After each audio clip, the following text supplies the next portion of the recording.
Oh boy, guess what? We're live. Woo! Yes. Hey world, what's good, world? It's your boy LG, and I'm back live with another edition. Excuse me, another edition of the Level Up podcast, where we help you level up your gaming experience. I think I was trying to make a catchphrase, but I don't think that'll work. I don't think that one caught it. And I don't think I caught that one yet. But I'm here with the podcast partner and Mr. Level Up himself, What's Brooklyn, the good? boss. What's good? What's good, folks? Brooklyn Boss, Game Craver, Level Up One Podcast, Episode 2.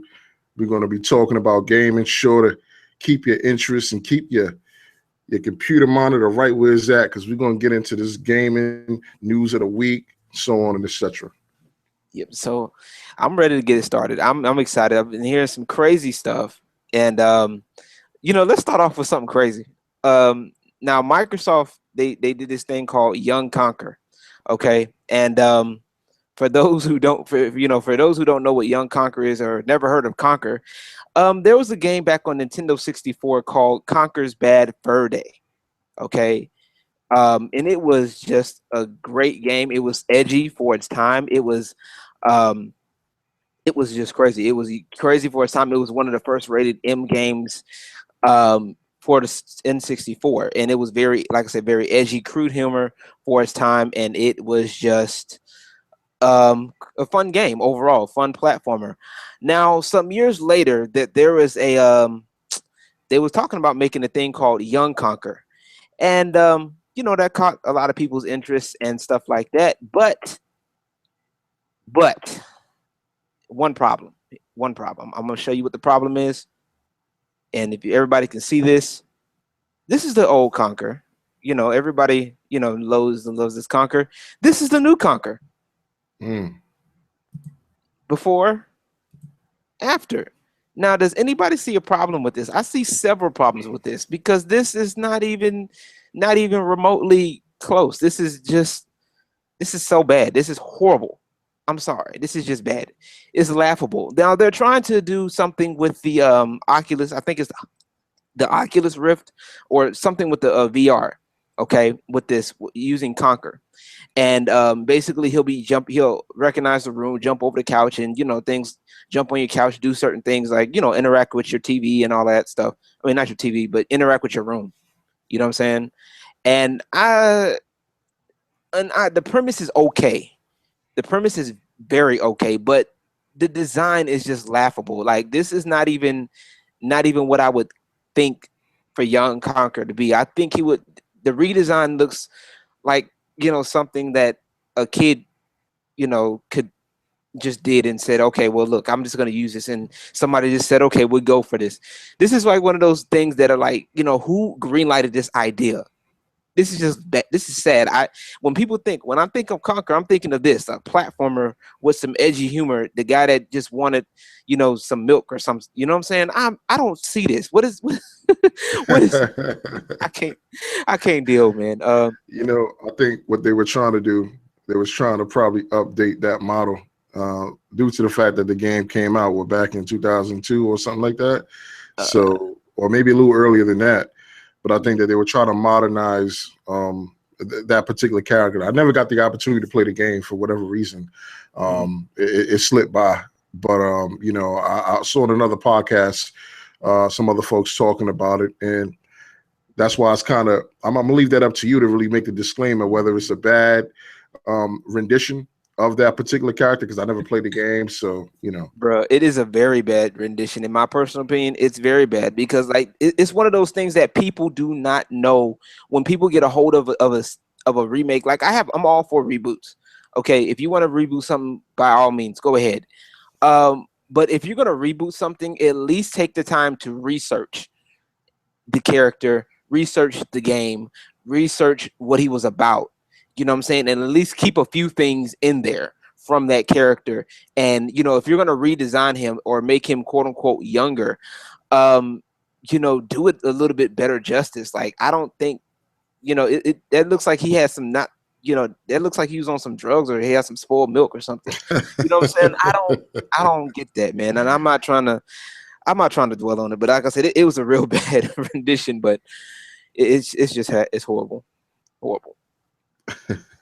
I mean, no doubt. I mean, it's going to be folks out there that like it, some that don't. So you kind of got to meet people in the middle when it comes to it. But we'll see how the progression of that character continues. We'll see, we'll see. And it's for the 3D, like the 3D, the Oculus Rift thing. If anybody's interested, I know VR is starting to be the next thing, the next way to go, which is cool. I don't know. I'm not sold on it. I'm just gonna be honest with you. I mean, the design itself to me just killed it. I that's feel just you. I feel you. that's just me. I feel you. But oh man, that's too much. I can't deal. So let's get into some gaming news. There's been a Okay. ton of gaming news that happened this week, and some of it good, some of it bad. But let's first start off with Phil Spencer shouting out the PlayStation brand in Uncharted 4. He basically tweeted out that Uncharted 4 looks really good and that it's going to be a good game, and he's not afraid to admit when the opposition create a game or does something that's innovative that he probably didn't think of or that he was about to do. And you don't see that from the PlayStation side as their heads being willing to give it up to Xbox on their innovation. We all know that Xbox is the console right now that has innovated the most when it comes to features and their hardware. So they're trying to please both sides of the table. So what do you think about Phil Spencer shouting out Sony PlayStation and the fact that he thinks Uncharted 4 is going to be a good game? Oh, that's a good sportsmanship. I like that. That's what we call good sportsmanship. I like that.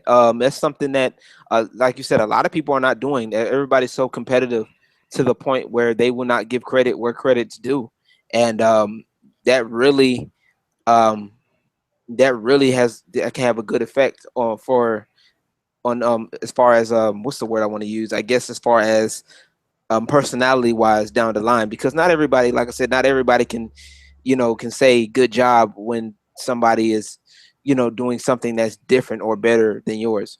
um I appreciate that. We need to have more like that, and you're right, PlayStation is not doing any of that, and I haven't, if they have, I haven't seen it, and I don't think you've seen it either. PlayStation's been doing that. If anything, they've been feeding off the press that everybody's like, oh, Sony's better, and everybody's that whole Yeah. console war BS. You know what's crazy that I really didn't pay much attention to, but now I'm starting to, right?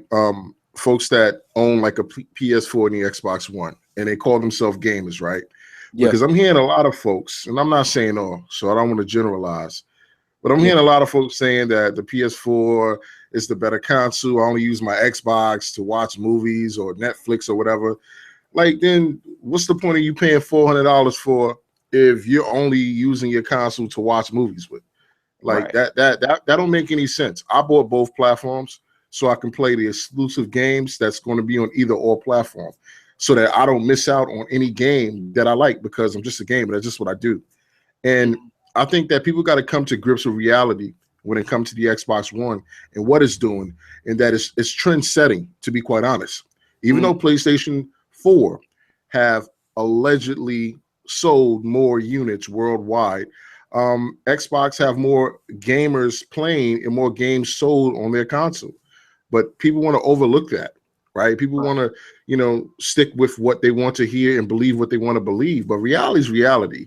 I think that Microsoft at this particular point, right, is going to lead us into the next gaming phase, which is ultimately we're playing with PCs now, but I think that we're going to be going towards the modular PC type home console setting where we can swap out parts and components like how gamers do on PC, but more in an economical, feasible way for console owners. You know what I mean? Yeah, I don't yeah. see that happening with PlayStation. I don't see that happening. PlayStation right now, didn't they just get an update or some features that should have been in, like just online, Yes. appearing offline? Uh, Yes. And people are going crazy about it. Like it's the next best thing. Like online, these the are fact that you can appear offline is so great, and people are losing their mind over it. That shit's been on the Xbox One. You know what I Right. mean? I'm no It should have been fanboy, right? standard. But I It mean, come on, let's be honest. Like that's just been on the Xbox One. We've been able to do that generally, I believe, from day one. A lot of these features that Sony brought is kind of out, not say outdated, but late to the game, and people are just giving them praise for anything, and it's sad. Right, wasn't it? But wasn't those the appear offline? Wasn't that on PS3? I believe it was on PS3. Yeah, Okay, okay, so yeah, they basically just playing catch up. That's basically what that is. I mean, they should have something that they should have done a long time ago. And I'm talking business wise. Like I'm not a like they say I'm not an Xbot or nor am I a Sony pony. You know what I'm saying? I'm just saying that it's just like yo, it's some of the stuff that we're saying is like it should have been done a long time ago. Like some of this stuff should have been brought up. To the table a while ago. And I think that a lot of these people are just willing to take anything. You know what I'm saying? anything, And it's just like a lot of people are willing to take, oh well, it's Sony, since it's Sony, then I'll do what I'll be happy about it. You know what I'm saying? It's Sony. You know what I'm saying? It's like a guy being, I guess for lack of a better term, being whipped. You know what I'm saying? A girl says something, okay, yeah, okay. yeah. It's the it's the Like next any inclination of anything that wasn't there and that's there now, people get excited over. I mean, the fact that you still can't change your gamer's name, your gamer tag, or whatever, even if you've been a loyal customer for Sony for years, you still can't save, or create a new gamer tag so you don't got to lose your trophies, anything like that. Like that's small change. You telling me you can't do that? But on the Xbox One, you can do it. On the Xbox 360, you can do it. I mean, like, come on. We got to stop making excuses for companies that's not really trying, right? I mean, listen, I got an ocean that I got for sale with millions of gallons of water. Would you like to buy it, LG? No, it's not my ocean. It's like selling you something that's not really yours and selling you something that's not for real. And I think that PS4 is not really hitting the mark right now. I mean, especially when it comes to these games. I even heard gamers say, there's more exclusives on the PS4 than the Xbox One. How? How? When there's more people buying games on the Xbox One, there's more games being sold on the Xbox One. Let's stop and be honest. It's 2016. You got another console coming up possibly from Nintendo. We don't know what's that going to be. Just enjoy what you got. Like complaining is not going to make these developers and companies make better games or you know what I mean, do right by you. You have to vote with your dollar. Stop buying shit and they're going to start doing shit that you want them to do. It's real simple. It's not really hard to understand, but I think that ultimately Sony, I think, is getting the memo and is going to have to wake up because with what's happening on the Xbox One console and what's happening on the PS4 console, completely two different type of atmospheres and the chemistry, far as appealing to the masses might be there for the PS4, but there's nothing really warning someone to want to buy a PS4 other than the fact that everyone else is buying it. And if you're going to be a follower leader type person, then you're going to buy it and it's going to be what it is. But I would suggest gamers buy them both and then experience them both. You know what I mean? And then from there on, create your pros and cons. But if you're just buying one and you're saying one is worse than the other one, even though you don't even have it, or even if you don't even utilize it the way it's supposed to be used, I mean, hey, it's your money. You know what I mean? But exactly, I agree with that wholeheartedly. At least, or at the very least, go to somebody who has one. I may not own a PS4 right now, but I know people that do own a PS4. I go to Ultra Arcade, you know what I'm saying, and I play on the PS4 there when I get a chance. And I do play on the stuff. I do get a feel for the games. I do get a feel for what I like to play or while I'm what's available while I'm there. You know what I'm saying? Or if I'm at a friend's house that has it, I play with I'm play with them and play what they have. You know what I'm saying? I at least go out there and make an effort to try, and that's what a lot of people are not doing nowadays. They are not trying. There is no effort. There is no it's just blatant fanboyism, and we kind of gotten off topic about it, but but that's basically what it is. We'll come back to that in a minute, when we talk about some other things regarding this. But especially when you said voting with your dollar, that's very important. But next up, go ahead and talk about that Uncharted 4? I heard some So news about that. Uncharted 4 was delayed once again. It's not Again. like a 6 month delay or anything of that nature. It's more like a month, a little bit over a month delay of the game. They just want to make sure that everybody get the opportunity that's looking forward to it, that own the PS4, going to get an opportunity to play it because it's only going to be on PS4, and I'm fine with that. What do you think about that? I'm you know what? I'm glad they did it. It's a good idea. It's good. I'd rather have that versus coming up with, oh, we got a patch next month for everybody. Um, all you got to do is just get online and get the patch.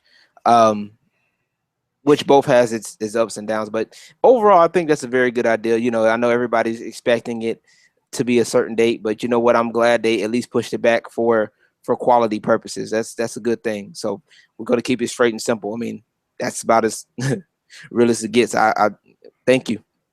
Yeah, I agree. I think that the pushback is going to, more than most likely do more good than harm because we already know the transition, so many transitions that this game has made over the last 2 years from the original writers leaving the team and them scrapping the story that they wrote and creating a completely new story in the time that they had. I think that they just want to really make sure that this game hits the mark because this is more than most likely going to be the last Uncharted game, at least the one featuring Nathan Drake. They might maybe continue with the franchise Uncharted, might bring a new protagonist character in the end of Uncharted 4, who knows. But I think overall the quality, they've really and always put that first when it comes to this particular franchise. So, a month late, I'm fine with that. Right. I'd rather deal with it a month late than now and then. Oh, like I said, got a patch up to update. We got to do this. There's a bug. There's a big bug in there. But yeah, overall, I think it's pretty good. I think we'll see how it goes. I'm looking forward to seeing it, and especially with everything that you was talking about with the writers being scrapped, original writers. That's nuts. I mean, heck, I'm glad they put it. I'm glad they did what they did. Now, you know what I'm saying. So working with what they got, that's good. Hey, sometimes that's what you got to do. Sometimes, but I'm excited, boss. Yeah, yeah. You want to know why I'm excited? Why? Because Killer Instinct Season 3 finally has a release date.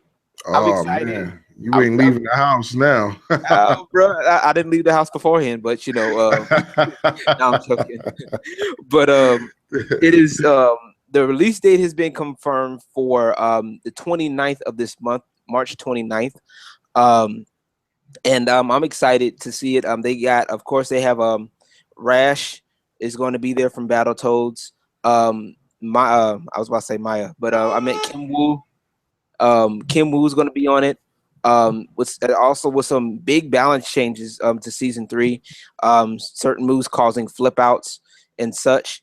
Certain moves causing flip outs, and also what is it? For the combo breakers, instead of a hard knockdown, you get flip outs for combo breakers. And not to mention some other characters like Tusk is going to be in there. So it is going to be dope. I'm excited. I don't know about anybody over there, and I know Brooke and Boss just left for a little bit, so I'm gonna go ahead and carry this bad boy. So I'm excited. They just revealed Tusk, like I said before. Yeah, I'm excited, man. When I was looking at some things for Tusk, boy, that boy's huge. Oh He yeah, looks like he looks like like a Nordic, like from the Neanderthal peoples, from the Netherlands. yeah. I know what you mean. Yeah, I don't so know. I don't. I mean, I don't know. I can't. I don't. For whatever reason, I have Killer Instinct, but I really don't have the urge to really play it.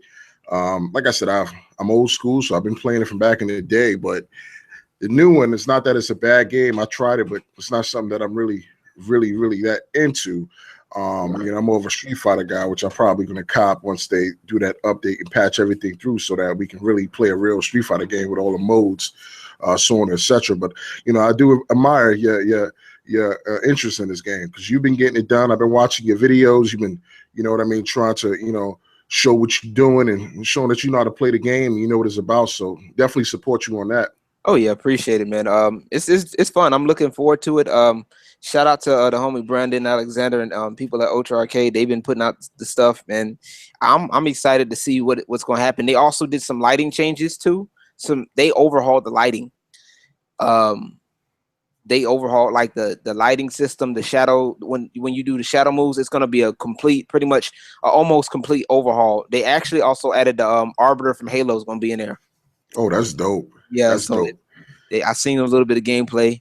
It's going to be interesting to see how they pull this off. What they have in store for season 3. I'm excited, and I get to see the rest of the stuff. I'm looking forward to the changes to see how they did everybody's stages and what the lighting looks like. They already showed off Kim Woo's stage in the Killer Instinct World Cup, so they're going to be looking. I'm looking forward to see the rest of the changes, how they're going to do it, and all the rest of the characters. So I think they have the sales stuff.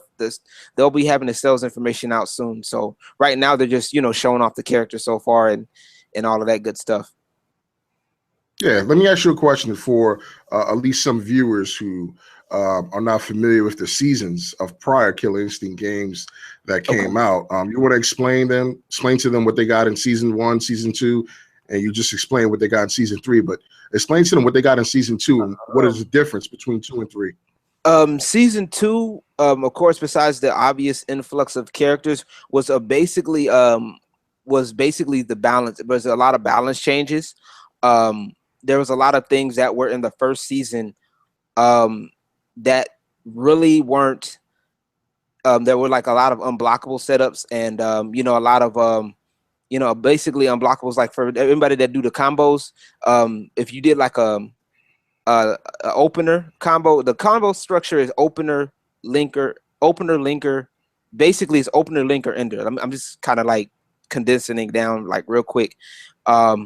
So basically, what some people would do in season 1, which had the OG characters like Spinal, Jago, Glacius, and Fulgore, for example. What people would do they would just do an opener ender combo, and you couldn't break it.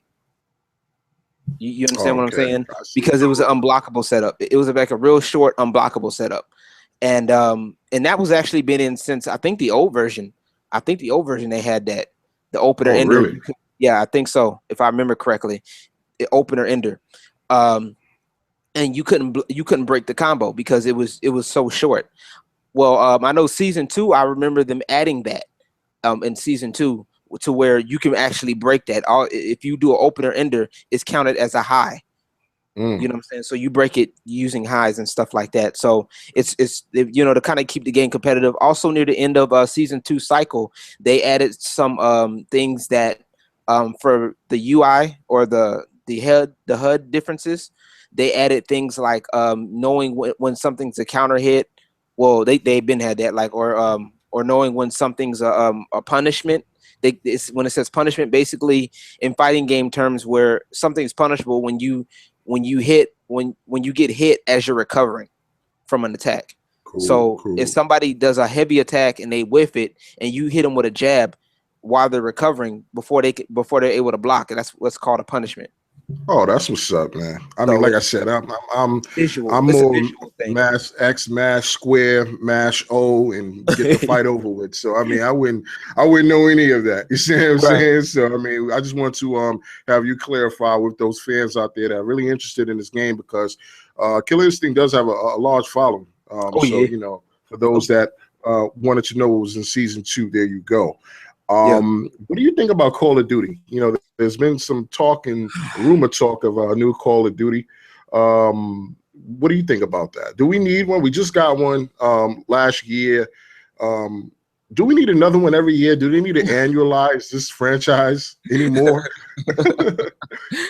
Well, that depends on who you're asking, but you're asking me. I would say not necessarily. I'm leaning more towards a no. I know what they would do. What they would do with the Call of Duties, they would have it to where the Modern Warfare series, and then they would break off and do the Black Ops series, which was, I think, the reason why they did the annuals in the first place, if I remember correctly. Now, if I'm wrong, stop me. I think that's why they came out with Call of Duties pretty much every year, because they had one one cast that was doing the Black Ops, like Activision's doing Black Ops, and then they had like Infinity Ward that was doing the Modern Warfare series. And I think who did the Ghost series? Was it Infinity Ward or Activision? I think Activision did the Ghosts. Okay, I think Activision. so. Yeah. Activision did Ghost as well. Okay. Yeah. So I don't know. I don't think we need another one. I really don't think we need. I don't think we need another one. I'm leaning more towards like, okay, it's starting to be like NBA 2K now. Like I Madden. mean, yeah. I mean, I think that you kind of play one, you kind of play them all in a sense of each game bring like a new component, right? Like new abilities, right? And Right. obviously it's a very competitive game. A lot of people play this game worldwide, and I get that part. I'm not really into it, to be quite honest. I'm not really a first-person shooter player, at least on the competitive side. I rather play like a first-person story single-player game. But I got into multiplayer first-person shooting with Titanfall, and that was more to my taste. But I think that what they need to understand is that eventually they're going to run aground because people are going to get tired of playing this game. Like you said, they come out with Call of Duty maybe the first 6 months of the year, then they come out with Modern Warfare the other 6 months of the year, and they're made by two completely different teams, but it's somewhat similar to the same game in a sense of it's still a first-person shooter, and it still has the Call of Duty brand on it. So I think that, you don't want to oversaturate the market, and you want to give people the urge to want to play it, but not easily have one every year because you want to let people marinate on the one that you just released. Right. Especially if you're releasing especially since you're releasing map packs for absolutely. For so I'm like, what's the point? Yeah, I mean, what's the point of doing that, right? And I think that the map pack deal, I would like to say that those maps should be free. I think that they should come with Call of Duty games just off the strength that that's what people want. They want new maps. So any update that you bring to the game and the multiplayer aspect of it, I think they should be free. But I also think that, you need to let people marinate on these games. You know what I mean? Especially usually the last Call of Duty game I bought was Ghost, and I know a lot of people didn't like that. I got that on the PS4 actually, and I enjoyed the campaign, but I know people play it for the multiplayer, whatever, and it was fine with me. But I think that they need to take a page from what Ubisoft is doing with the Assassin's Creed franchise, far as don't annualize them. Let them come every 2 years. You know what I mean? Let us really want the game. Let us really ask about when the next Assassin's Creed or when the next Call of Duty coming out. And I think that if they do that, then you're going to increase the value of the game because anybody can make a first-person shooter game. But I think that, ultimately, they're going to be making one and dropping one probably at the holiday season again. You know what I mean? And people are going to buy it. But, it need to be innovative enough to have me not feel like it's just another generic first-person shooter. Right. And it's just like I have Call of Duty, especially for the competitive stuff. It's like, okay, you know what? Let us get marinated first. Let us get comfortable. It's like we just got this, and like, can I please,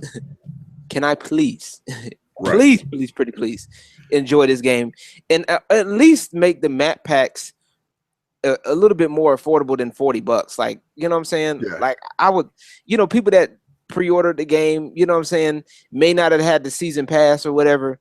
They shouldn't have to, you shouldn't have to get the season pass in order to get the game. You know what I'm saying? If you pre-ordered the game, the season pass should come with it, I think. But that's just my personal opinion. Because that way you can get more sales. We'll talk about that. That'll be another topic, later on in the podcast. But still, I'm just like, I'm tired of it, man. Call of Duty is cool and all, but I find myself gravitating towards other games, you know what I'm saying? Battlefield, Yeah. even Halo. Like I haven't played Halo in a minute. I haven't played too many first-person shooters in a good minute, but I guess it's because Call of Duty made me mad. That's probably why. I hear you, man. But I hear you. Call of Duty will do that to you. But oh my goodness, I'm done. I can't deal. So let me ask you a question. What do you think about the Nintendo brand, the Nintendo NX? They recently did like a direct or something like that. I really don't watch them. I own a Wii U. I believe you own a Wii U, right? No, I don't. I had one. I know people that have one, and I've had a Wii at one point. But yeah, I was actually watching some stuff from Nia, the video game, her. about it. And I was excited about some things. I was looking into the NX. First off, the NX. I heard I was in a previous podcast earlier this week, and we were talking about some of the possibilities of the what the NX, according to a particular article that was having just rumors and about what the NX may have. And I don't really delve too much into rumors, really, especially when it comes down to new consoles, because a lot of it is just simply that they'll tell you anything that you want to hear of any possibility, and it's like, okay, cool, just to get you interested. They were talking about something like haptic, the haptic controller, to where like if you were to run into a wall on your controller, um, the I guess the vibration or something in the controller will kick back due to the vibration. The vibration will kick the controller back a little bit. You know what I'm saying? Like you actually when you bump into something. Nah, I don't need all that, bro. Yeah. And they I said don't it need was all also that. gonna. They also said it was gonna work for like the recoil, like gun recoil. So like if they released a Call of Duty on the NX, which I highly doubt, but if they were to release like a Call of Duty or anything that has a gun feature, Yeah. they would have it to where if you were aiming, basically the recoil, you will feel the recoil in the right thumbstick, and it would literally kind of have you to aim a little bit better, like more realistic Nah, with the I aim. don't want that. I'm like, That sounds too gimmicky, man. That sound like them damn Wii remotes, man. You see what I'm saying? We don't listen, yeah. man. Listen. That's I'm why on I'm the like, Wii U. So I mean, listen, you can't say I don't support it. They just haven't made anything on the Wii U that I really want to play. I'm waiting on that Zelda, right? The new Zelda to come out. But as far as the NX concerned, I don't want all that fluffy stuff, right? I don't need to be. Don't gimmick me to death. You know what I mean? Like just make a console that is relatively going to be able to compete with what's out right now. Therefore, creating a console that is relatively cheaper because you can't come with $400. The PS4 and the Xbox One are not $400 anymore. You see what I'm saying? You go to a pawn shop, get that shit for like $250, $200 right now. So knowing indeed. that alone, I don't think Nintendo is in the right position or in the position to be greedy to be like, yo, first of all, this thing's going to be 400, 450, whatever, off the jump.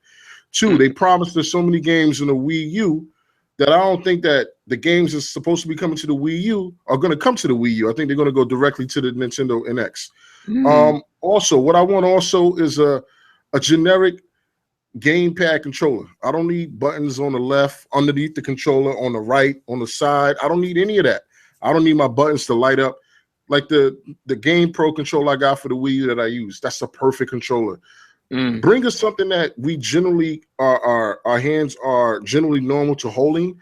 The gamepad was cool on the Wii U, but it was too big after a while. I enjoyed the second screen gameplay, but after a while, you know what I mean? I don't want to be in my bed playing video games. If I want to play video games, I want to sit on my couch and play games. I know it's for people that if somebody want to watch TV, you can play on the gamepad and watch TV. Cool. We don't need that in the NX. Also, we need a hard drive that's more than 500 gigs. As you see with the PS4 and the Xbox One, that's what they defaultly came with when they launched.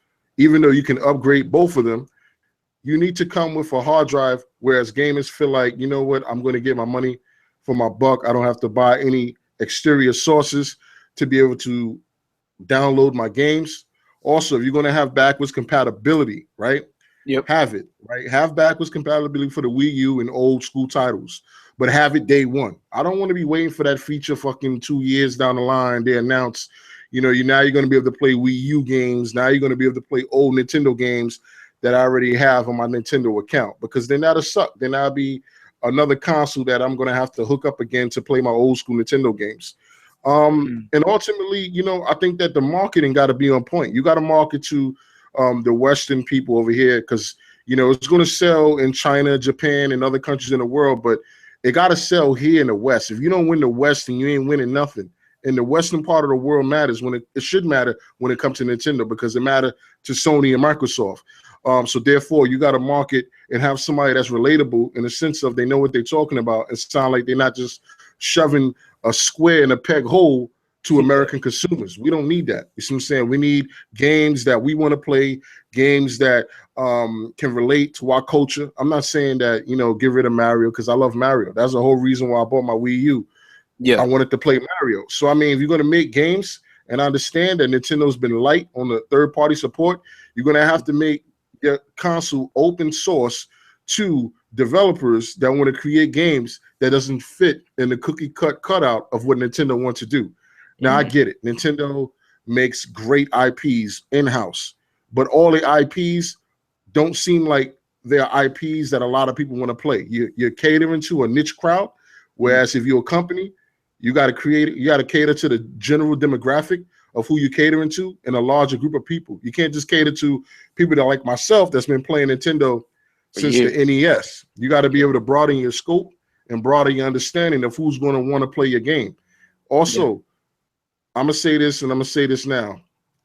Just because you own a Nintendo, it doesn't mean that it's for kids. A lot of people think that, you own a Nintendo or kids play Nintendo. No, it's not for kids. I've been playing Nintendo since the NES, and I still play the Wii U every now and then. And it's not for kids. It's for adults too. So they got to find a way to get away from that stigma that they had since the NES. Because think about it, right? When I was a kid, even to this day, right, when relatives come over my place, and they're like, "What are you playing? You playing a Nintendo?" But older folks, I mean, because they don't understand the concept of that there's other consoles out. They always say, "Oh, you playing a Nintendo or you playing a kid's game?" No, it's not a kid's game. It's a gaming console. So I think that Nintendo got their hands full. They got to release this NX console this year, 2016. 2017 will be too late because at that particular point, we'll be somewhat in the middle of the next-gen gaming console life cycle. And then you're going to find yourself in the same position you was in on the Xbox 360 and the PS3 was out. They were going out. You was bringing your Wii U in, and it was too late because what they brought out was better and more superior than the Wii U. So you don't want to release this shit in 2017. You got to release it 2016 as soon as possible. You got to come out the gates running with games that people want to play and games that you promise. You got to find a way to put your emotions to the side, get out your feelings, get with these third-party developers and game creators so they can put content back on your game console, because Nintendo just making games for Nintendo in-house is not going to get it. It's not going to get it for the Wii U, and it didn't get it. It's not going to get it for the NX if that's the marketing plan or the strategic plan that they're going to go with. So, like I said, man, I'm going to support them when they come out, long as it's not something that is not for me. If it's not something that's gimmicky, it's not something that's played out, it's not something that really don't make sense, I'm going to support it. I'm going to give it a shot. Day one, the NX come out, I'm going to get it. But they got to have content that is for me. You know what I mean? And if it means that you got to pay third-party developers a little extra on the side to bring you a game, everybody does it. So you got to get out your feelings and put your pride to the side and realize that if you're going to disenfranchise the Western part of the world and not please us over here too, it's not going to fly over here for us. Okay, and you make a very excellent point. And it's funny how you sitting there talking about like the gimmicks and stuff.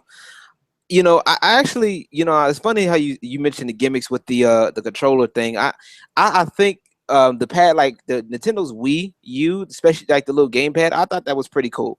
Gimmicky. At first I thought it was a bit gimmicky, but then when I actually like saw it in action and I actually looked into it and got a chance to play it with some friends of mine, I realized like it's really not that bad. It really, they're mixing. What they were trying to do is they were trying to mix what they're good at. Is right now what they're good at is portable. You know what I'm saying? They are, when you think of portable, you think of instantaneously, Game Boy. You know what I'm saying? Mm-hmm. That's them. That's Nintendo all day. So what they were trying to do is they were trying to mix, and they were basically worse than, in my personal opinion, worse than I guess I want to say worse than Microsoft when they first, as far as like console stuff, you know what I'm saying, get into the consoles. I think that they were because I think the Nintendo Wii U at first, from what I was listening to in a particular video, that they didn't know how to do the Xbox, similar to Xbox Live or Xbox or PSN with the networking. They really didn't know that or know how to do it. That's how far behind they were, and that's how like you were saying, like they were so set in their ways. Nintendo kind of remind me of that old person that's set in their ways so much to the point where like if it works, you know what I'm saying, if it ain't broke, don't fix it. And it's I'll say it's in Nintendo's case, it's kind of worked. It's kind of it for the most part. It's like it's like 60-40 split if it works or not because of the IPs that they've already established based off of nostalgia. And some of their IPs though they've done dirty. Like they've done Metroid, Samus Metroid dirty. Kirby is getting a little bit is getting done dirty. Mario is starting to get is starting to get done dirty. You know what I'm saying? It's they need to really just do something. I'll say do something fresh. You know what I'm saying? If they can, like, I agree with you on that. Like, you know, they do need to do something fresh. Now, one thing I will say, as far as the backwards capabilities, if they do release it, I wouldn't mind them releasing it a little bit later if they do like how Microsoft does, and you know, it actually works. You feel what I'm saying? Yeah, but they're not Microsoft though. You got to understand that from that standpoint alone in itself, they're in completely two different type of stratospheres because, you know, Microsoft is appealing. They got games that appeal to the masses, and not that Nintendo don't. But Microsoft, to me, with their catalog, they have more of a more modern catalog than what Nintendo have. Not that Nintendo don't got IPs that they can pull out and remake. You know what I mean? But will they do it? I don't know. What do you think? I don't know. I'm with you on that one. I don't know either. I'm kind of trying. It's like one of those things where we'll just wait and see because I saw what they did with Met Kirby or something. I forgot what game it's for, but they even, matter of fact, speaking of IPs doing dirty, they done Star Fox dirty too. Oh my God! Did you see that Star Fox Zero? Oh my God! I don't know. Listen. People like it. People like it, right? And I'm not going to knock them. But there's no way in hell I'm buying that. I'm just saying I'm a Star Fox guy. I like Star Fox, and I'm not saying that the graphics don't matter because the graphics do matter. But that shit looked like a game that could have been on the 64 or the Wii. You see what I'm saying? I'm just saying I just want more innovation. You know what I mean? Right. Not just graphically, because I understand that with the hardware they got is inferior to an extent. But I mean, come on, we gotta put our best shoes on when we stepping out, right? When you go out, you gotta put your best clothes on. You gotta smell good. You gotta have a good hat on. You gotta, you know, your stuff gotta fit, your jewelry, your chain. See what I'm saying? I don't think Nintendo was coming at us right the way they're supposed to. I mean, but people are going to support it regardless because maybe that's the only console that they have, and hey, so be it. But I'm a multi-console guy. And I don't think that Star Fox Zero is what it's going to be. People are going to buy it because it's Star Fox. And if you're a gamer and you're just living off of nostalgia, then it's good for you. I'm not living off of nostalgia when I buy a $60 game. I want to experience something new that I didn't experience before, or then for play a story that's equivalent to the game that I played prior. If they're going to make a sequel to a game, but it got to be better. It got to be different tiers. If I played a game in 2010 and then you bring out the sequel 2015, that game should not look like a 2010 game, and the story should be better than the first story.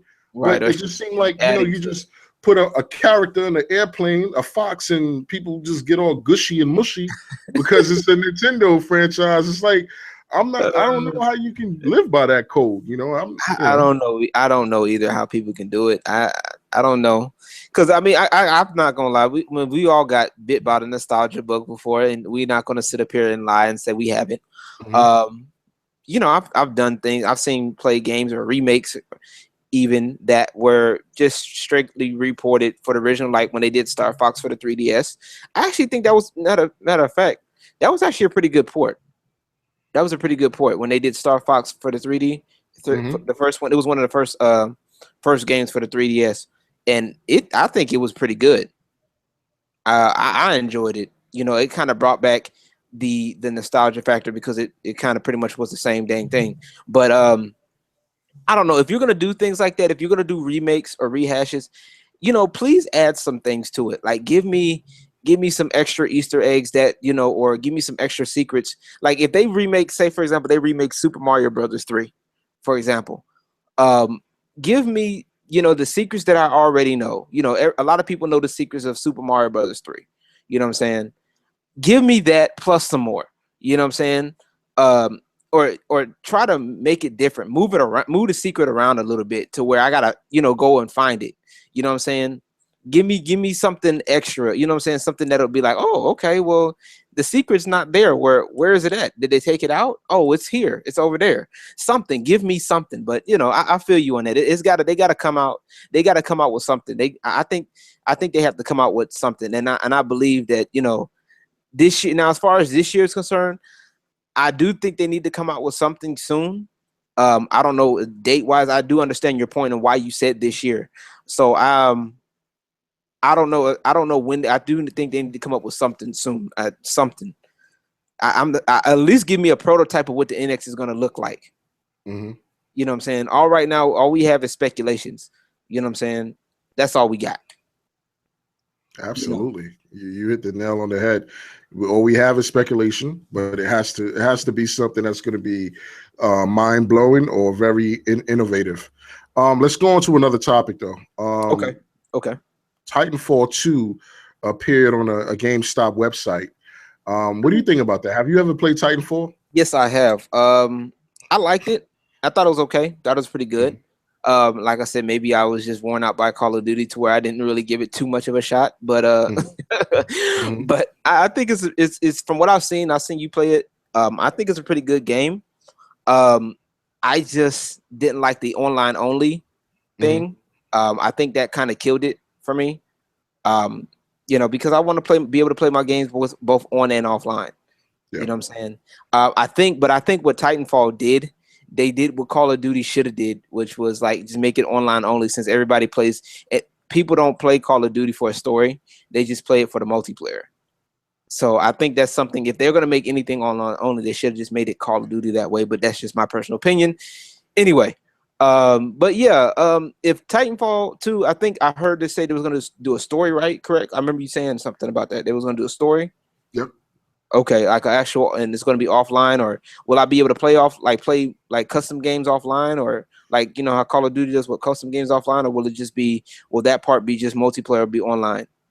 Well, from what I've been reading and what I've read so far, you're going to have a story mode that would be your offline mode per se, or single player mode, and they would still have the multiplayer gameplay. The most intriguing thing you just said just now was that you didn't like the fact that it was only online, and I understand that. I didn't like that at first either, because I kind of thought that what they created and what they brought was so rich. Far as the story, it wasn't much of a story, but the little bits and pieces of the story that you would get before the match start or while the loading screen is loading, you'll read stuff and you're like, well, wow, that's a cool world. And then you go to that world and then you're like, oh, they put a lot of detail into the environment. Now, see, I would want Call of Duty to do what Titanfall did by being multiplayer only, because I've spoken to a lot of Call of Duty gamers that play that game religiously. They say they don't really play the campaign, because as soon as the game come out, they're trying to play online to prestige as quick as possible before anybody else does, or as high as possible before the majority do. So I would want to see a Call of Duty multiplayer only, because that would be something different, but it would make sense because generally a lot of people play it for the multiplayer, whereas Titanfall, the original one, we've been wanting some type of story player, single player campaign. To me, it was a complete innovation in first person shooters. The fact that you had the ability to hop in and out of a Titan was something that I've never experienced before. It's not just you running around the map and you shooting the first person you see. You see a lot of other games also that took elements from Titanfall, like Call of Duty, the wall running, the cloaking. That was something that was somewhat taken from the original Titanfall, because that was really cool and dope as well. Titanfall 2, I think that they also said, Respawn is the company that makes it. They said that they're going to spend maybe 60 to 70% of their budget on the actual story, because they already got the multiplayer down pat. The multiplayer, to me, was some of the best multiplayer experiences that I've ever experienced in my life. The fact that they gave you the feel of verticality as far as you climbing buildings. You wasn't able to do that in a Call of Duty or a Battlefield game. That was a different type of element in gameplay. Maybe in Titanfall 2, they make some Titans that are more aerial, a Titan that can fly inland on the ground and fight on the ground. I think that Respawn got a jewel here. They just got to nourish it add the modes to it that it needs just to bring it over the top to compete with a Call of Duty or a Battlefield.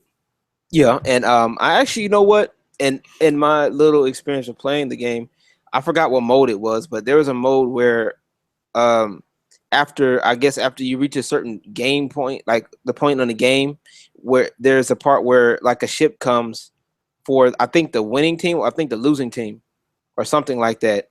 They get them out to escort them out to evacuate. Was it the winning team or the losing team? I don't want to be wrong here. Oh, it was the winning team. They got to evacuate and get out. Okay, the winning team's got to evacuate and get out. Okay, and so that added an extra flair to it, and it's like everybody who I guess anybody who if you got killed by then, I think if you got killed by then, that was it, right? Yeah, that was it. Yeah, you couldn't respawn. And if you got left behind, I think that was pretty much it for you too, right?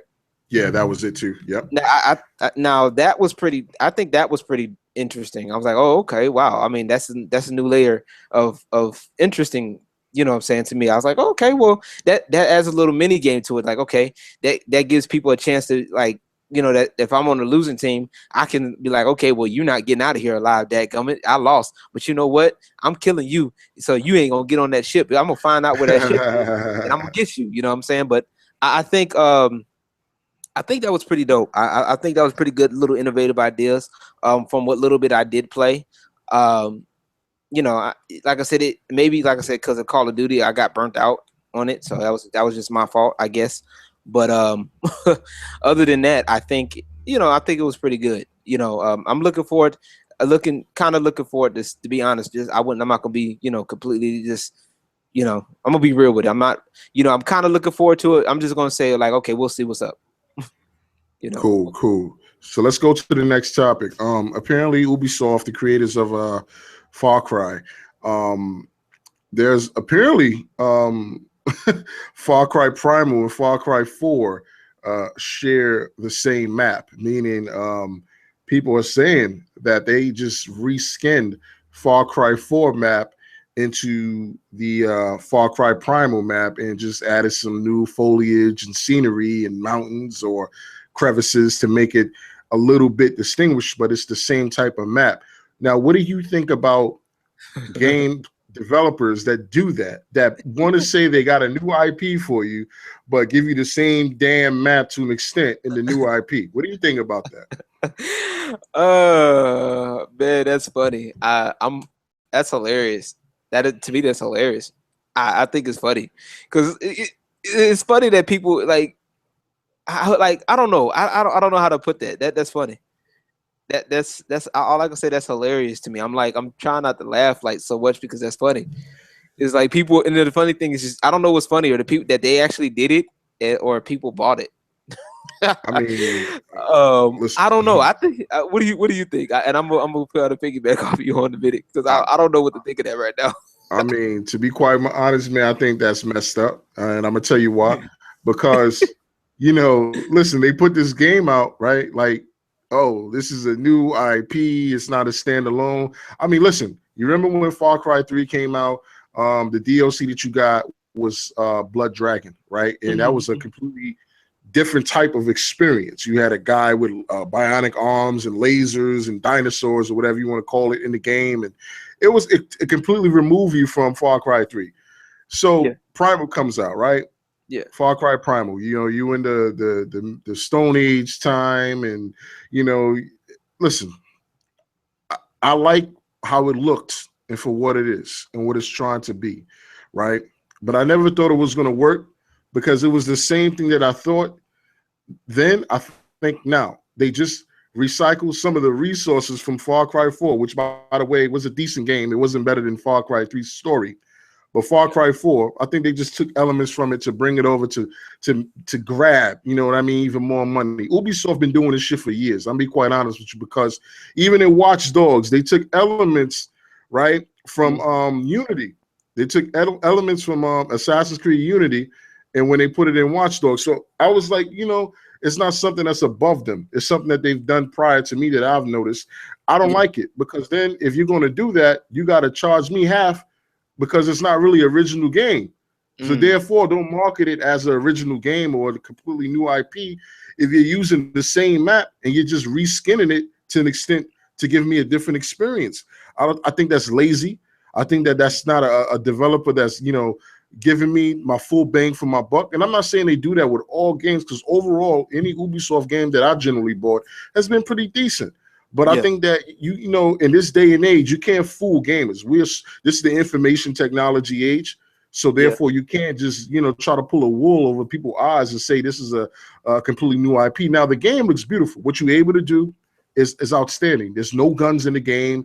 It's just rocks, bow and arrows, and wooden staffs and animals that you can tame and ride. And you got to fight this tribe. And I don't know the story of the game. I'm more than most likely going to get it for the PS4 when the price drop. Now that I know that it confirmed that they've been using the Far Cry 4 map. So I mean, it's bad business. But then again, like I said, people don't vote with their wallet.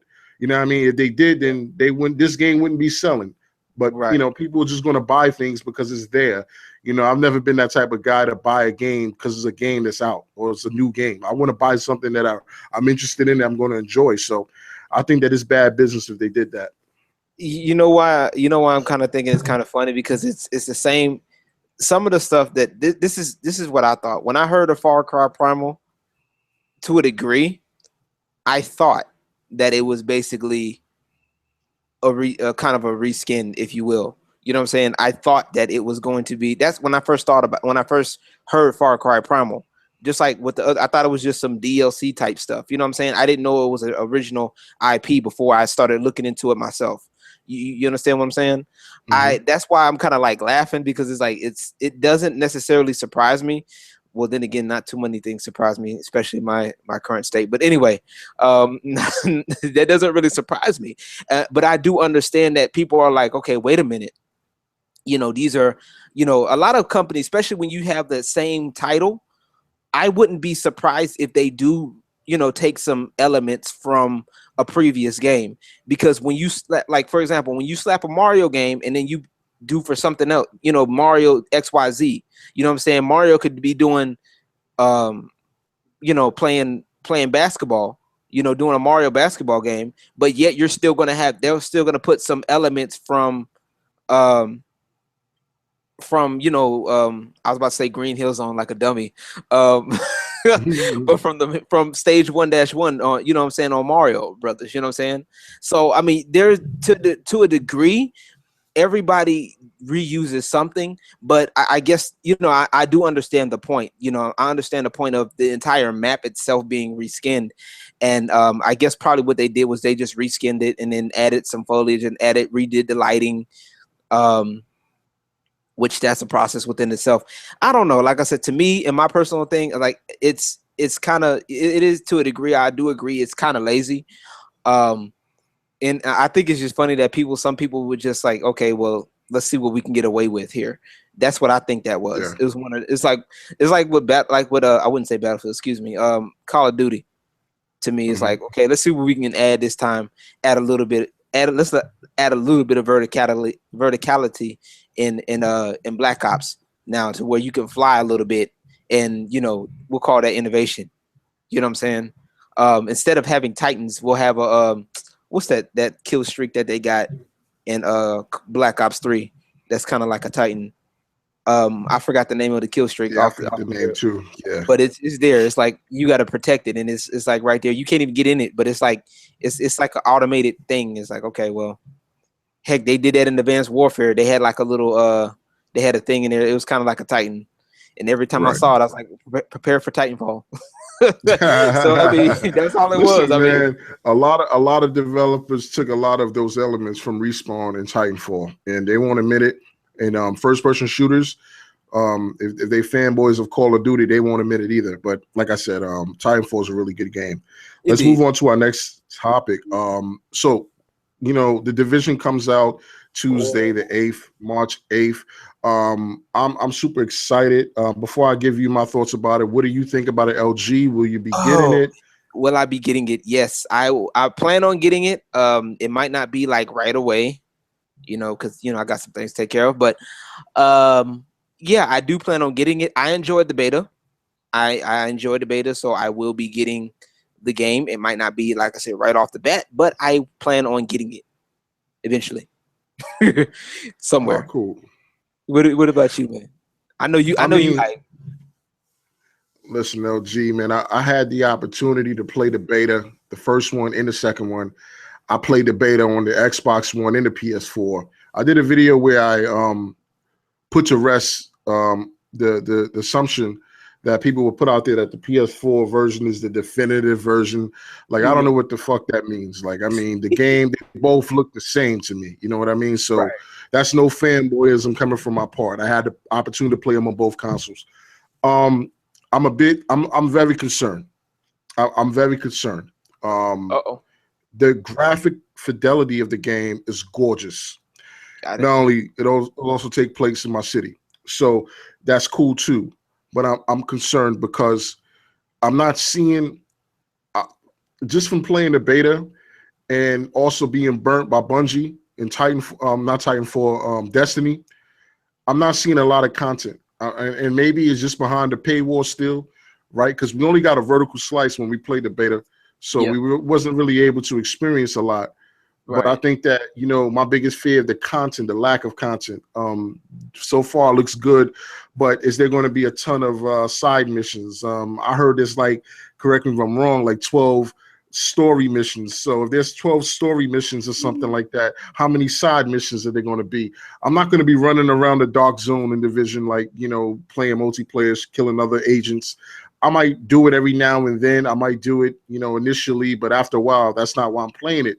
So they got to Mm. feed two beasts, right? They got to feed the PvP players and they got to feed the PvE players. And what I see is a lot of PvP enhancement in gameplay, and they kind of emphasize a lot on that in the game, right? It's cool if you want to play PvP, but I don't want to play this particular game for that.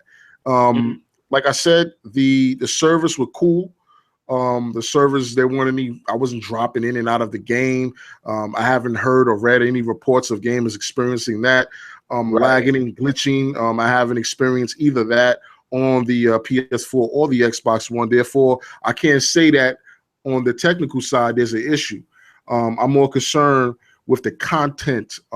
They already said that they're going to put out maybe 2 or 3 DLC packs, which you're going to have to pay for. They're also going to have iteration of DLC that's going to be free that they're going to be adding to the game too. But they didn't say they're going to be supporting this game long term, like Bungie said with Destiny. So I don't know if they're just going to put out the DLC. The game's going to be done. They're putting out the first DLC a month after the game came out or comes out. So, I'm concerned about that because that's telling me that then you might not have a lot of content if you putting out the DLC a month after the game been out. Usually developers put out the DLC maybe 2-3 months after the game been sitting and marinating.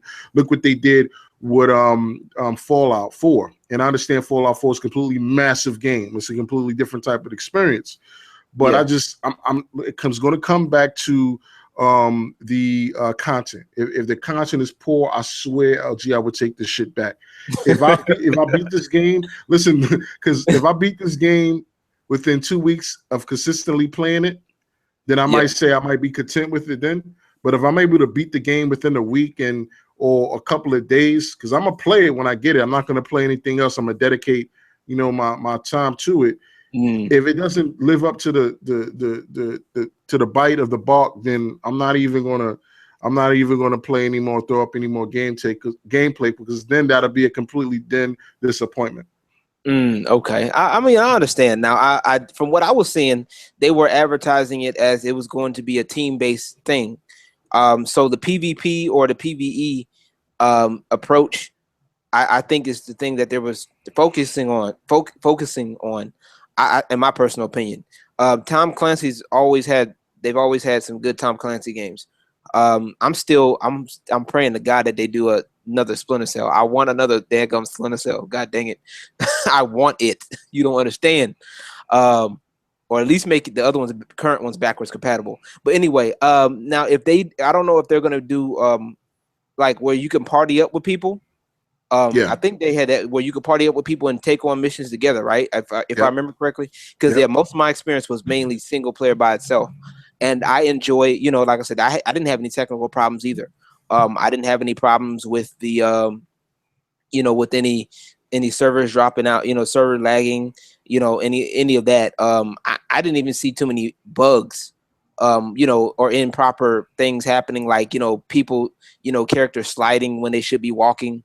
I didn't see any of that. So, I guess they fixed that from the first beta. That's pretty cool. I mean, like I said, that part is straight. The content, like I said, the content part is kind of like, I agree with you on that. That does kind of scare me a little bit. Now, if they're gonna have anything extra to keep you entertained, I did see a few other things where they're gonna be selling you, people, like, that's like transactions in the game where you gotta like get certain stuff within the game to buy some stuff to upgrade your weapons and all of that stuff from other people in the game. You know what I'm saying? That was locked during the beta. There's like a whole lot of stuff that was locked during the beta, but you know, I don't know. Like I said, I think it looks exciting, but like I said, I don't want them to do like how you said before. Like, I don't want it to be like something that's quick, put out real quick, and then next month we got DLC coming. You know what I'm saying? Mm-hmm. I don't want it to be something that's easily beatable, and then okay, I can wait for a week and then wait 3 more weeks. But while I'm waiting for 3 weeks, I got to do PvP for 3 weeks. You know what I'm saying? I don't know. I don't see it as that type of game. I'd rather see it as a team-based game to me. Something like Rainbow Six ish. Yeah. Something to that degree. I mean, like I said, man, it's a new IP, right? So it got a lot to live up to. It got a lot of games to go up against. Like I said, if the content is there, then the game is a solid game. Let's move on to the next subject, though. I got go ahead. Go ahead. Oh, okay. Well, this was gonna be a more personal opinion type topic. Yeah. With everything. Speaking of DLC, a month later and all of that good old stuff. And also with the whole Street Fighter deal. I noticed a lot of people are complaining now about unfinished games. And I personally, to an extent, I agree with a lot of it. I personally like the idea behind DLC. Let me just make that clear. I like the premise behind DLC when it's done correctly. I do and also do understand the importance of patches, because there are certain things that you might not get right off the bat or be able to fix right up front, or that you may not catch that other gamers may catch. You understand what I'm saying? That could potentially break your game, and then you got to go in there and fix it. You know what I'm saying? I think I liked it for that purpose, but I do agree to an extent that some of these companies are taking it a bit too far, as far as just putting out something, having a release date, sticking to the release date, and dealing with whatever they're dealing with, and then just, oh well, we'll add it as DLC later. I know a lot of people, for example, were complaining about Street Fighter, for Street Fighter being being incomplete. Mainly, well, I wasn't complaining about it. I was more like, a lot of the people that were complaining about it were more of the casual gamers or the collectors. You know what I'm saying? That people that want to have a, Street Fighter, I want to have a Street Fighter for the PS4. You know what I'm saying? I want to have a Street Fighter, a new gen Street Fighter. Which, I was watching one of Maximilian's videos called Casuals Are Important, which is a very good point. Casual players do help the initial base of the game, of a fighting game or any game in particular. It's the hardcore players that keep it going. So I do understand the point. My thing is, the reason why I'm not mad as far as Street Fighter is concerned is because, if I remember correctly, they said that the build that they had was going to be for Evo. They were putting out something for the Evo build for the hardcore gamer. So if it was already on record, then if people are saying this, beforehand, then it's really not a problem, in my personal opinion. What gets me are the companies that do it just to do it and say, well, you're going to buy the DLC anyway. And, and this pretty much it, that you're going to like it. You know what I'm saying? You're just going to just shut up and deal with it type. That's what I don't agree with. What are your thoughts on that? Well, I mean, I first want to say that we got to respect, you know what I mean, people's opinion and thoughts on what they feel and ought to get when they buy a $60 game, right? Indeed. Because it's going to differ always across the board. And it's nothing wrong with wanting more content. It's nothing wrong with voicing that. Now, as far as the Street Fighter 5 game is concerned, they should have been more vocal and marketed that game in that way. It was going to be more for competition type play, because therefore you wouldn't have the backlash that you have now. You could have just said, well, look, this is the competitive version of the game. It's not going to have X, Y, and Z. Cool. Right. The full complete version of the game is coming out in 3 months. You'll get it in June. Then you'll get all of the modes. You get the same characters, and we might throw in some extra. If Capcom would have did it that way, then that would have been more acceptable to the general gamer and the general consumer. But being that they didn't, they have this backlash that they got to attend with. And it's a backlash that I believe is warranted, because I've been playing Street Fighter since the original Street Fighter when it was in the arcade. And a lot of people don't go back that far. But you know what I mean? I'm just showing my age. So therefore, being that I've been playing it so long, there's things that I specifically expected. I can only speak for myself when it comes to what I was looking for in Street Fighter 5. I don't have it. I didn't get it yet. I didn't buy it yet. And I didn't buy it yet due to the fact that it didn't have what I wanted. So they didn't market the game correctly, and it's their fault.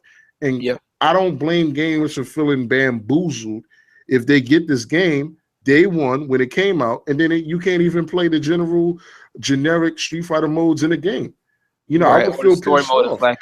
Absolutely. Then if you're not going to give me the full version of the game, you're not going to market it the way you're supposed to market it, then charge me $30 then. Don't charge me the full $60, because you know I'm expecting more. But I've heard some of the same talk of that it was a competitive experience, a competitive game that they was going to make. Cool, but you cannot say that 1 minute and then, you know, in the next breath market it in a completely different type of way, because you're confusing people.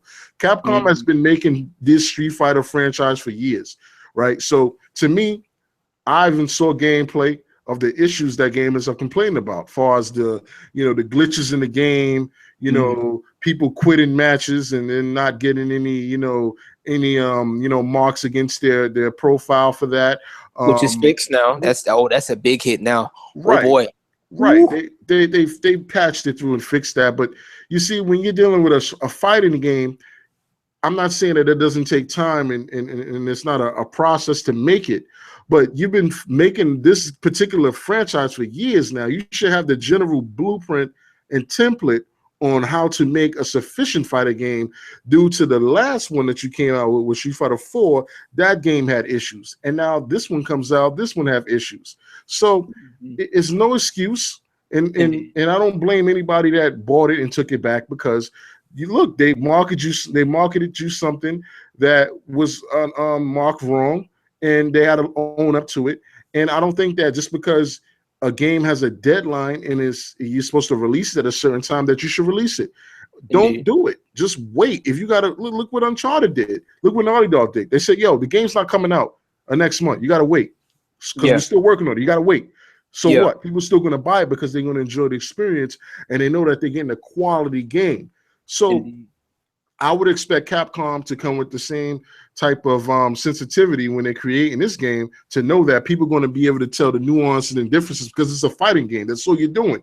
You're not walking through an open world. It's a fighting game. So if you don't get the basic things down right in the fighting game, then you know the flaws are going to be pointed out more quickly than they ever will be. And not only that, people are going to want what they want, and you got to give people what they want. Same for Nintendo. Nintendo give people what they want. You know what I'm saying? That should be Nintendo's motto of 2016. Give you what you want. Straight up, just like that. Brooklyn Boss for the marketing specialist. But this is my thing with it is what I'm looking at too is what they're adding. They're adding, you know, like for example, if a game comes out, for example, you're paying $60 and people want certain features up front, which is understandable. I understand that. But at the same time, if you're getting those features plus more down the line, and from what I heard, from what I've looked at, it's going to be the extra features added on is going to be free. You know what I'm saying? You just got to have the game. Make sure you buy the game, buy the $60, buy the $60 game. It's not like, for example, Killer Instinct.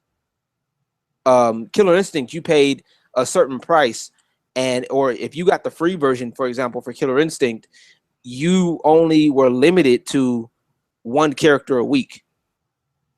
You feel what I'm saying? Like whatever character that they cycled you through that week, that was the character that you played with, and you can even go. I think you could go online with it too. You can only go online with that character. You know what I'm saying? You can only practice with that character unless you paid for the pass, the whole season, paid for the whole season, or you paid for the particular character. So it's kind of, in my personal opinion, it's kind of like the lesser of two evils. I would rather pay $60 for a game that may have a certain build up front, but I'm getting everything as time goes along for free, which for me is a replay value deal, because season 3, you got to pay. I'm gonna have to pay for season 3. You know what I'm saying? For KI. Right, but how many companies can do that though? How many companies can ship you a game and say, yo, the next content we're going to give you for free? What if it's like a small time developing team that ship you the game for $60 and it might have some issues with it? They're not going to say, well, we're going to give you all of the DLC we got planned for the game for free. They got to recoup that. They got to make money. So Capcom is too big of a company not to know that. Right. And well, this is also coming from the same company that for Street Fighter Cross Tekken they got a backlash on that for having content locked on disc. And they was trying to pass that off as DLC. They should be ashamed of themselves. When they could have had, they could have just had that as unlockable content. Like you could have did like the old school way, grinded it out and unlocked. I would have loved to grind it out and unlock Jack X on Street Fighter Cross Tekken. I'm just saying.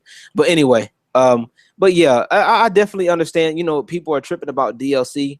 Like I said before, they do, some of these companies, they do go a little bit too far, and they do a little bit too much with it.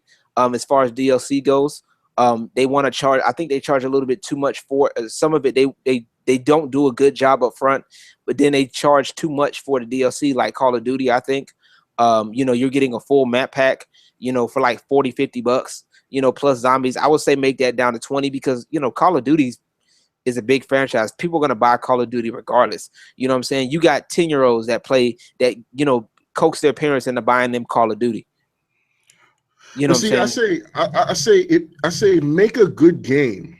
And then if the game and the story, right, and I mean like a single player story game. If the game and the story is so good and so compelling, and it warrants a DLC, then you make it. Don't announce the DLC before the game even come out, because that's what you're seeing these guys do. They're allowing you to buy the season pass before the game even released. Now, some games, right, you can say like, look, I already know this game is going to be a good game. Like Uncharted, I already know Uncharted's going to be a good game due to the past history of the prior Uncharted. But if you get a game, especially a game that's a new IP, that's a new game, new franchise, never heard of, never seen before, like The Division. You can't necessarily push the DLC before the game even come out, because then what happens if the game sucks? Then if the game sucks, then I already bought in for the DLC that I'm not really going to enjoy, but I'm out the DLC money because I already pre-ordered it. And people do this without thinking. So DLC is good, but it has to warrant it. Like, let me tell you some DLC that's good. The Witcher 3, The Wild Hunt. Listen, those folks have supported that game from day one. They have given free DLC. They have given paid DLC. But let me tell you something. The reason why I bought it was because the main story was so good. It was, to me, this is just my personal opinion, but the main story was so good that, how could you be mad at it? How could you be mad at it because you wanted more? A game that's a good game is going to want you to want more of it. Right. So, and you didn't, and the DLC wasn't advertised beforehand. Yes, it was not. Absolutely. It wasn't like Street Fighter did this too. They did that too. They was like, well, characters that are gonna come in as later on down the line, instead of just building up the original characters that they already had, which are like the original 8. Not 8. I want to say 10.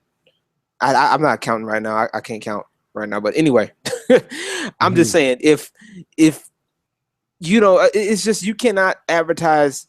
To me, it's like you're advertising down the line instead of advertising what you already have. There's nothing wrong with advertising down the line. That's fine. But like, give me give me the game up front first. Give me up front, and then let me see what this game's about, and then we'll talk about, when the game comes out, be like, okay, well, guess what, guys, we got DLC. Guess what, guys, we got XYZ. You know what I'm saying? A little extra for you. A little something on the side. But I think a lot of these companies are so fascinated with the DLC part that they forget to put the extra game, or they leave out crucial parts of the game, and they count it as DLC. You know what I'm saying? Crucial story bits that can only be, as DLC, which is stupid. You know what I'm saying? Mhm. I don't know, man. I think it's just stupid. But that's just my personal opinion. One thing also I want to get into real quick is some of the free games that they got for Xbox Live.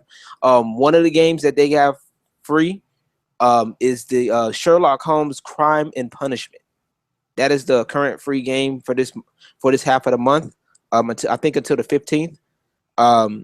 For Xbox Live, for all the gold people out there. The other free game is Supreme Commander 2 from Xbox 360. And the other half of the month for the free games of the month for Xbox is the Borderlands, the first one for Xbox Mm. from Xbox 360. So Mm. before I go into my little take on that, what do you think? I think it's dope because it's better than what PlayStation is giving out. And I'm not trying to throw shots at PlayStation because we're going to talk about a topic that's going to reference PlayStation in it. Okay. That I'm going to give them credit for. But I think the DLC, not the I'm talking DLC, you hear me? It's a DLC. Yeah. The Xbox Gold games of the month for March are dope. They always give good games. They don't play that. Every now and then they throw you in an independent game that, is decent, like Heroes. I think that was last month. I played a little bit of Zeros, that. yeah. I Zeros. streamed a little bit of that. That was dope. I enjoyed it. That could have been a single-player AAA game, if you ask me. But I think that those games are pretty cool. I have them already, though, to be quite honest. But the fact that now with the backwards compatibility that's changing the game on the Xbox One, now players that played it maybe on the 360 now get the opportunity to play on the Xbox One with those Xbox One features. Now you're going to be able to stream directly from Twitch, directly from your Xbox One to Twitch. Yep. Also, you're going to be able to, get new achievements or have the old achievements. Now they have that interface that got happen that's working cohesively. So I mean, like I said, I'm always cool with what Xbox gives out for the games of gold. I've got so many games of gold, it's crazy, but I think that it's a good deal. Oh, indeed. Right now I've been playing that Sherlock Holmes game. It's actually pretty good. Yeah. I just I like Sherlock Holmes. I like mystery stuff like that. That's yeah, call it a vice, whatever. I like it. I like the way it's done so far. I just gotta get the hang of it. I ain't played games like that in a minute. It's very games like that are generally slow paced and stuff like that. But yeah, I think it's pretty good. I definitely will agree. They normally come out with some good, interesting games. Now Zeros was pretty good. I actually own that. I wish it was multiplayer though. I really wish it was games like that. I think tend to be multiplayer. Side scroller beat 'em ups. They should be. I think if you're gonna do one like that, it should be multiplayer. Maybe that's just the nostalgia part kicking in. But I think those games should always be multiplayer, having, especially if you got two characters. Put them in there. You know what I'm saying? Put them in there side by side. Let's get it. But yeah, I think this month's games are going to be pretty good. I always end up looking forward for the next month's games with gold. I always do. I don't know why, I just do, because I like to see what they come up with next. And some of the games they actually come out with, it's like, okay, games that I could actually, I may not have bought directly, or I may have bought one time and given back, so now I can just re-download it. You know what I'm saying? And say, okay, I can download it, or I can, get it for free. And with Xbox, the way it works is once it's free, you get it back and you ain't got to worry about buying it again. Yeah. Love it. But yeah, what were you going to talk about regarding that was going to give props to PlayStation? Yeah, well, they've recently gave a release date for a game that I have been anticipating for some time, and that's called No Man's Sky. That's going to be on PS4 exclusive. And they showed some gameplay of it. You had the creators, small development team that created this game. They did like a sit down and talk about it recently. And I mean, this game right here, man, it's the game that I've been waiting for or wanting to play since my childhood, since the Nintendo, since the Atari. This is one of those games that, as a child, this is something that you always want to do. You always wanted to go to another planet and distant planets, land on the planet, get what you can get from it, go to another planet. It's a procedurally generated universe. It's not even a world; it's a universe. The creators of this game said that no one's ever going to be able to experience all of the actual planets or go to all of them. There's no, in a sense of generic multiplayer, meaning you're not going to be able to play initially with other gamers because the universe is so big. You're never going to be able to meet up with somebody else to play with them. Not saying that it's not possible, but Wow. the premise and one of the objective of the game is you have to start out at the far edges of the universe and make your way towards the center of the universe. And who knows, maybe once you get to the center of the universe, you will then meet other gamers and then you'll be able to play with each other then. But it's a complete exploration journey and discovery throughout the universe and throughout space. And the fact that you're going to be able to interact with other alien beings and life forms and habitats and go to different planets and upgrade your ship, your suits, your weapons. It's just, you got to check it out, man. The game is beautiful. I'm going to do a video about it, giving my thoughts and true opinions on it. But did you get the opportunity to see that, LG? You know what? I've been reading about it on Gamer Informer. I've read about it off and on. I've seen a little bit of it when I have a chance. At first it didn't really catch my attention. I thought it was just, oh, okay, whatever. But actually, when I've seen it on, I forgot where. There's a couple of places that they were talking about it. I think E3 and some other places. I was like, okay, wow, this is pretty good. And from what you're telling me, as far as the exploration part, yeah, that's going to be dope. That's a very interesting concept. I definitely, as far as now, I don't own a PS4, but you know, if I were to get a game because of that, you know, for a specific purpose, it'd probably be for that, just to try it out and to see how that would work. Because in theory, that sounds great. You know what I'm saying? That sounds very interesting. The fact that that means the place is going to be huge. Like the maps are going to be huge. The universe is going to be huge. Traveling time. I wonder if they're going to do like real time where you have to take like maybe about a couple of hours to travel. You know what I'm saying? I think that would be dope if they do games like that in real time where it takes like about an hour, like game time will take like an hour to travel. Or maybe you might have to leave the system on for a little bit. You know what I'm saying? You know, step away from the system and you'll be in hyperdrive mode where you don't touch nothing for about a good 30 minutes to an hour. You know, it'll kind of get people off the couch for a minute and, you know, go chill out, take a break, take a nap, and then come back. You know, I always like features like that. That's one of the reasons why I kind of like Facebook games, because it kind of encourages you to take a break and then come back. You know what I'm saying? That you know, like the Facebook games like not League of Legends. I'm sorry. What's Clash of Clans? You know, those Facebook games where you have to build something and it literally takes a day for it to build. I know for some people that's like tedious as fuck, but if you think about it, it's funny because it's like their way of getting you to come back to the game. You know, you think about it, it's like, oh well, I got so many. Oh, I got this thing I got to do. Oh snap, I forgot. Let me go ahead and check on that real quick. But you know, yeah, I think that's a very interesting concept. I would actually, you know, when you put up video play, let me know when you do. So I actually want to take a chance to check that out. Yeah, it's coming out in June. June. We'll be able to get it then. I forget the exact date in June, but that is the month it's coming out. And you know, I'm going to be getting it day one. Like I said, it's a game that I think that is really going to blow minds, at least mine. If it is what they say it is, and I believe it is what they say it is, so far from what I see, I think it has a lot of promise. Okay. I think so too. I'm you know what? Like I said, I'm looking forward to it. We'll see what's up, and we'll definitely go from there. Now, one of the things that we talked about from the last podcast that I want to go into, I think it'll be a good way to kind of wrap up the podcast for this evening. Top three or your three hardest gaming genres. The genres that you think are the most difficult, or the most, or if maybe not the most difficult or most I guess most, I want to say, entertaining, or something that will keep you involved? Okay, that's a good question, LG. Well, top three. So let's go with RPG. Um, that's a genre, open world type games. Those Okay. games I can just fall into the universe. When I think of that particular genre, like RPGs, I think of like maybe a Skyrim Okay. or something like that. The second would have to be sports.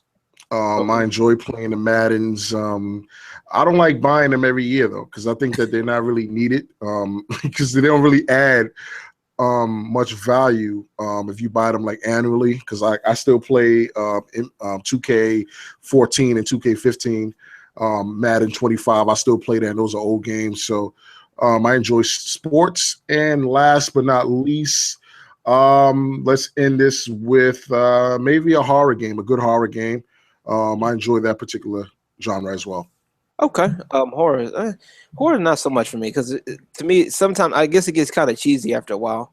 Hmm. You know, a lot of the horror games get kind of cheesy. It's the same thing. They rely a lot on jump scares.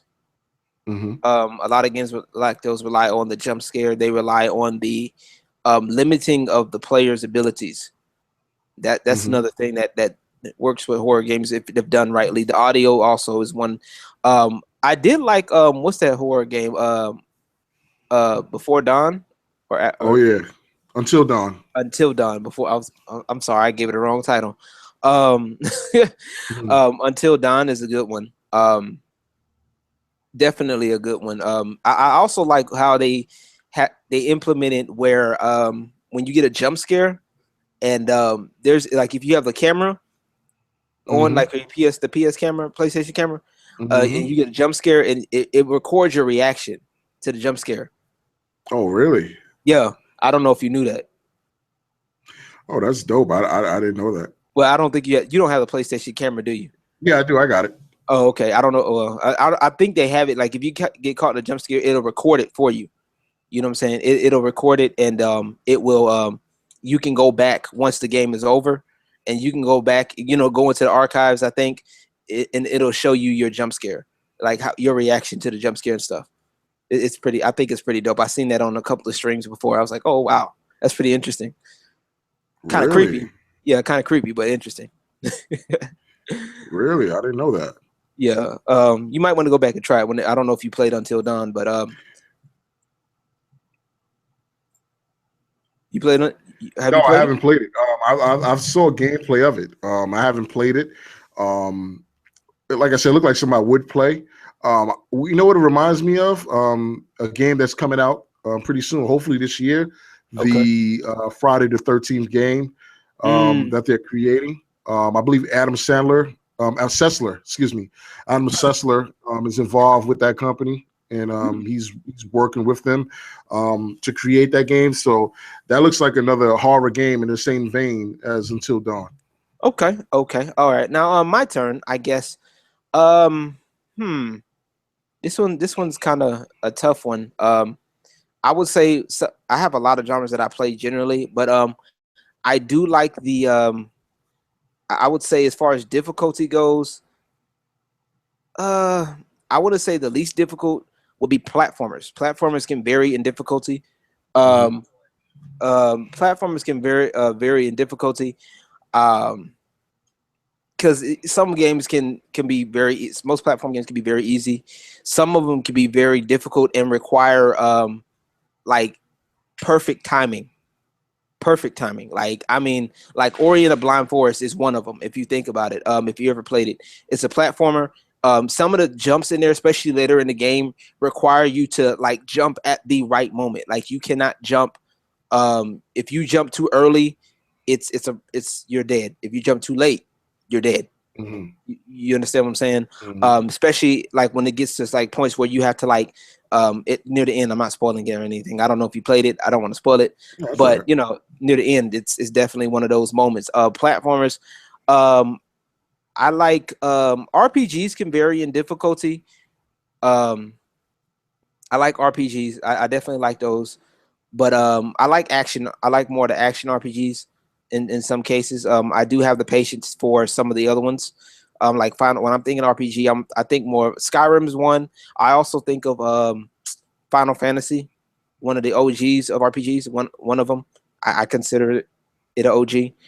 I think Final Fantasy is a good one.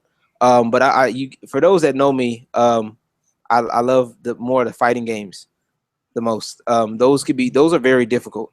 I think out of any of the genres, they're the most difficult because of the nuances in the under the hood. You know what I'm saying? It's more. It's not. It may on the surface it's easy on the surface, but under the hood, that's where it really gets more difficult. That's when you start looking at. You're not necessarily fighting the other player in most cases. You're really fighting yourself. And I think when you start playing other players, and it's more a lot of the mind games really are more prevalent in the fighting game genre, because you can mess up something, or somebody could do something to you that can completely throw you off your game, and it can just it's like watching a sport, you know what I'm saying, to where somebody it'll lock you up, you know what I'm saying, and mentally. And I'll have to show you whenever you get a chance. I'll show you some articles and stuff that I've read, especially about talking about fighting games and learning fighting games. That how it especially when Street Fighter is concerned, that it will, I think, open your eyes a lot, or open people's eyes to a lot more in the fighting game world, because there's a lot that goes on that a lot of people don't really know about. It's more than just mashing XO and getting that Hadouken. It's a lot that goes into it, I think. Okay, But that's fair. That's fair. It's an under the hood thing. It's like getting a car. You think everybody think, oh, that's a nice car, but it's under the hood. I think that Yeah, matters. totally. I can see that. I can see But that. all right. Any memories that you want to share? Like I guess your first gaming memory. Man, my first gaming memory. Oh, we going back a little bit, LG, on that one. Let's see. Let me throw out something. First memory that pops to my mind is the playing the NES, sitting on the floor, my legs crossed Indian style, and I'm playing RC Pro Am, which is a racing game, and I'm playing Arch Rivals, which was like a precursor to NBA Jam. Okay, Arch Rivals. Okay, yeah, that's Arch Rivals. Arch Rivals. And that's for NES. Yeah. Okay. All right. Huh, man. One of my first gaming memories, boy. I'd say. I want to say when I was about two or three ish. Or maybe like Nintendo back in the NES days, like me playing Super Mario. That's one of the classic memories. Playing Super Mario Brothers games like Super Mario. Coming across some other random obscure Nintendo games in their lovely difficulty. Because Nintendo games back in the gap used to be hard. Now one of the questions. Oh, I just got a question. We're probably gonna end up in the podcast here. But yeah, like I said, that was one of my gaming memories, man. I played a lot of games, man. I used to get in trouble having to sneak video games when mom was asleep. You know how that goes. Yeah, I know what you mean. You have to wait till mom was asleep, or asking my mom when she was asleep to play video games and stuff all day. But that's just one of the many memories, and we'll probably discuss some more later on in another podcast. But we're gonna wrap this up today. Now, this is going to go in context with the question that I was just received by RAB, Red Anthem Beats. Shout out to you for coming through, and everybody that's coming through. But to answer the question, I will get you on the next podcast. It's bi-weekly. So like I said, be sure to hit me up on Facebook, and we'll definitely get you in. We want to get people in the beginning of the podcast. We want to keep it a little bit more professionally done, or a little bit more professional grade, or high quality grade if possible.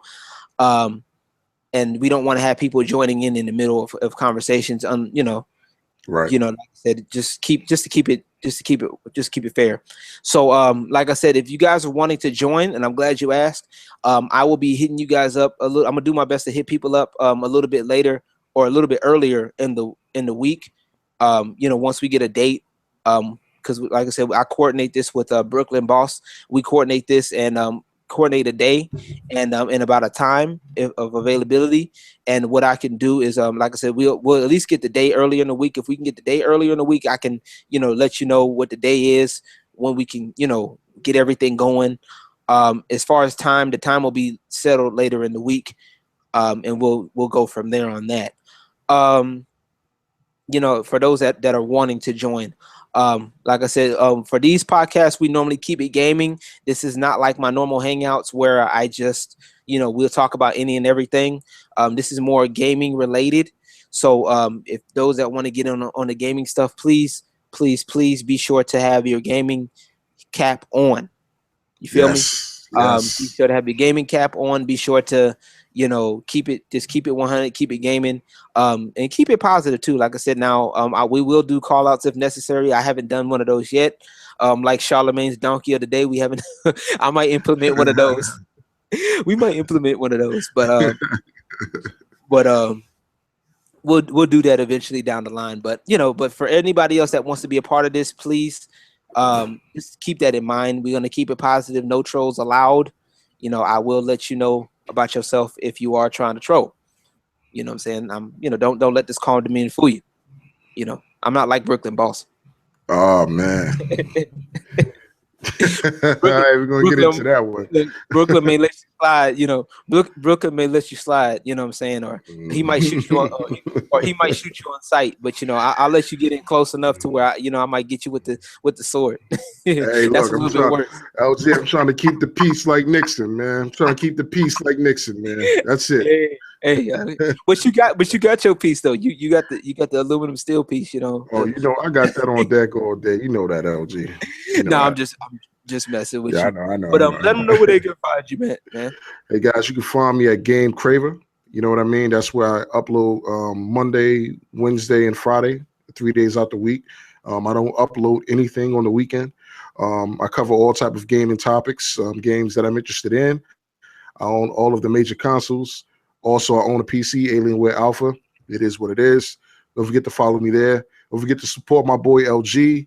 Also, shout out to the Set It Off podcast. Also, Miss Lynn podcast. I forget the name of Miss Lynn podcast.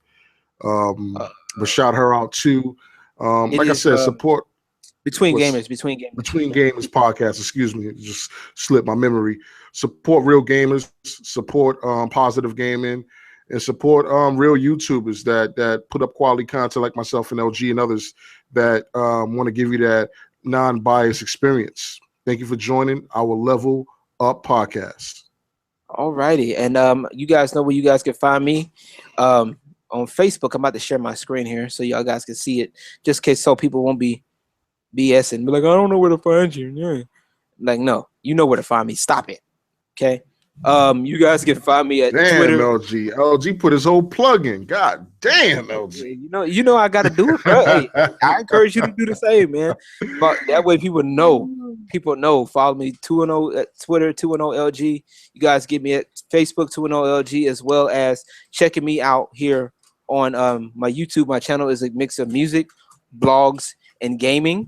And you know, I'm gonna be working on more content as I go. Like I said, I've just been dealing with a lot. If you guys been looking at my content lately, I just got the HD PVR. I want to say big thank you once again, Brooklyn Bawse, It's nothing, brother. It's nothing. For the gift. I've been trust me, I've been using it. I've been getting it ready for the been getting it ready. Indeed, you should. Indeed, you should, brother. I'm about to look at how to get some streaming stuff done.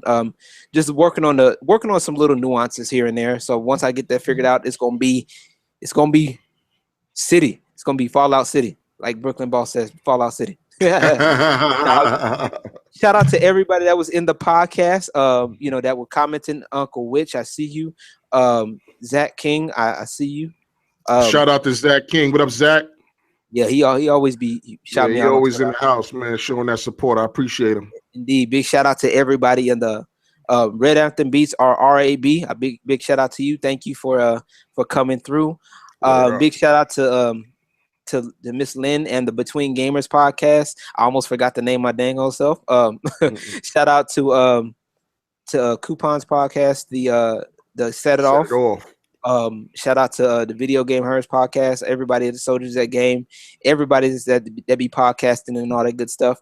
And also quick shout out to my homeboy Brian. He's a good gamer friend of mine. He's also into hockey. He started a podcast called Extra Innings Podcast. That's more for the hockey. But big shout out to that. You know what I'm saying? And go get your Fallout 4. You know what you go get your Fallout 4. Brooklyn Bawse is doing hard for that Fallout 4.